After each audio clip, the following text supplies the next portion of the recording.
It's wonderful to be with you here tonight, especially when there was supposed to be judgment at 6 o'clock tonight. We're all supposed to be someplace else. We're still here. You know, I have two goals tonight.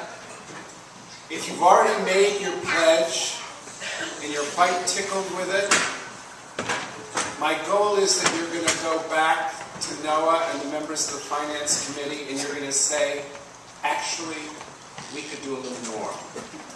And then you're going to add on to that pledge.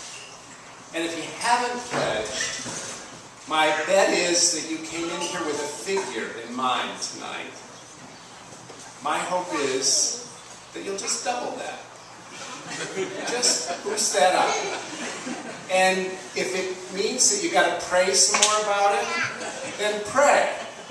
If another glass of wine will help, James is over there and I'll do it. You know, I love to ask people for money. It's one of my favorite things to do. And whenever I'm working with the development people at the diocese, and they'll say, you need to go out and have lunch with so-and-so, and this is the amount that you're supposed to ask them for. And I say, let's double that. And you know, a lot of times it doesn't work. A lot of times, I'll never forget, there was a guy, this was in the last Capital Campaign that we did. And you know, development people teach you lots of techniques, and they told me that because I knew this man and his wife, and they lived in Chestnut Hill, and I should call them up and tell them, because I didn't know very many people in the diocese, and I should tell them that it would be great if they could give a party so I could meet lots of their friends who I could ask money for. So I called Pete up and I said, Pete, I need some money for the Barbara C. Harris Camp and Conference Center, and I'd like to see if you and Ruth would have a dinner with your friends so I can talk about it. He said, sure, that'd be great. So I thought, okay, we're on the way. And then we had the dinner. It was a wonderful dinner. And you know, when people are going to give a lot of money to a campaign, you want to sort of bring them along. It's kind of like fishing, you know. You just bring them in slow. And so I did all the things the development people told me to do. I went out there and I took all the wonderful plans that we developed with the Barbara C. Harris Camp and Conference Center, and I said, Pete, what are your ideas? And he gave me a bunch of ideas, and we went back, and some of them we worked into the plan. And I went out to see him again to show him all this. And he looked at it, added a few more things. So finally, after 18 months of this, I went to talk to Pete again. This time we're going to have dinner. This was the big ask. And I started out dinner by saying, so Pete, what do you think of our project? And he said, not much. And I just burst out laughing. It doesn't matter, in one sense, how much anybody gives, as far as I'm concerned. I believe in the things that we do and the things that the church does. But in fact, the real reason that I like to ask people for money is because I think in a very real way, it helps people become who they are in God. You know, we have this God who is so incredibly generous to us. This God that gives us life. This God that gives us a community of faith like this one. This God that's given us the children that we have, the parents that we have. This God that's given us so much in the world. This God that gives even to the point that this God gives the life of God's Son for every one of us that are here tonight. We have this incredibly generous God. And what Scripture tells us is that every one of us in this room tonight is made in God's image and likeness. And so if I'm going to be truly Tom Shaw, or you're going to be truly Margaret, or you're going to be truly Jude, or whoever you are that's here tonight, then generosity is your true identity. And you know that about yourself. You know that whenever you give, whether it's time, whether it's love, whether it's money, you know that feeling that you get within yourself. That wonderful feeling that somehow says to you, this is who I'm meant to be. I'm meant to be always a generous person.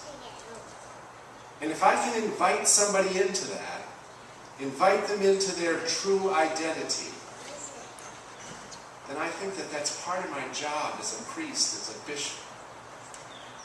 Because I want all the people in this diocese to be truly who God has called them to be, as those who are made in God's image and likeness. This project of restoring your building is a wonderful thing. And the work that you're doing in this community of Medford is an extraordinary piece of work for God. You think about how much good you do, how much good you do through the church. And I bet from time to time you think, well, we have a nice community and we love each other and we go out and we do some good things in the world. But it's so much more than that. I remember one time when I was coming back from one of my trips to the Middle East, and I'd taken a group of people to Palestine and Israel to try and understand the political situation there. And I was interviewed by lots of people on television after I'd made that visit. And this one news reporter, and she was a very kind woman, said, "So Bishop, do you really think that taking 10 people to the Middle East is going to do anything to change the situation in that war-torn country?" And I said, on one level, no.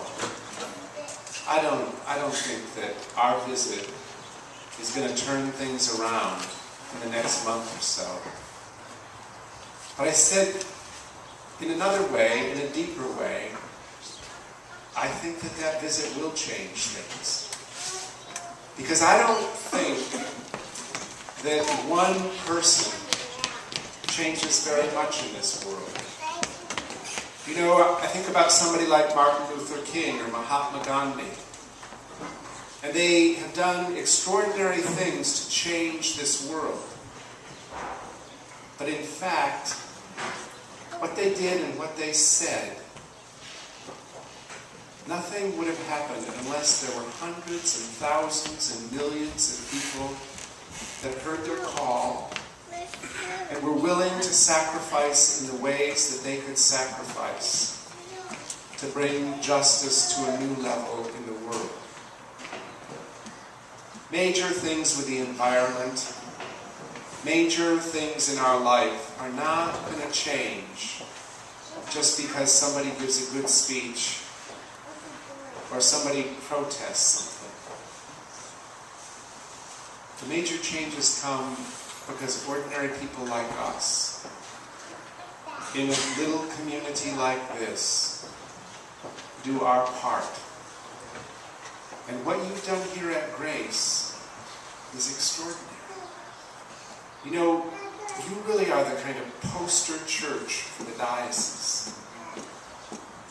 There are very few parishes in our diocese that have grown as you've grown and have had the commitment that you all have had to your community that have taken formation so seriously, and not just formation of yourselves, but interns and seminarians as well. You've done some extraordinary things here in this parish. And these things that you do give hope to other people. The fact that you come together in community. And I know that you love each other and you love being a family together. But I cannot tell you how much it means to the people out there to know that you all are here, holding the world in some significant way to an idea that brokenness can be mended and knit together, and that all of us can live with hope.